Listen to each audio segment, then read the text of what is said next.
Hoy necesitaba mostrar cómo limpiar la memoria caché en Samsung Galaxy M54. Para eso abrimos el menú apagado y apagamos nuestro Samsung.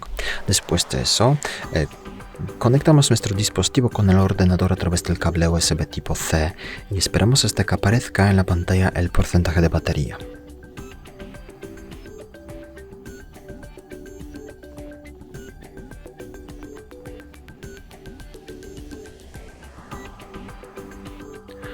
Luego mantenemos presionados el botón encendido y subir el volumen a la vez y esperamos hasta que aparezca el logotipo de Samsung.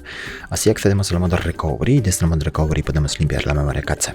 Para navegar en el modo Recovery usamos los botones subir y bajar el volumen, confirmamos con el botón encendido. De estas opciones seleccionamos esta, Wipe Cache Partition, limpiar partición caché, confirmamos, luego seleccionamos la opción Yes, la segunda, confirmamos y luego seleccionamos la primera opción, Reboot System Now, para salir del modo Recovery. Entonces confirmamos con el botón encendido y así el dispositivo se reinicia en modo normal.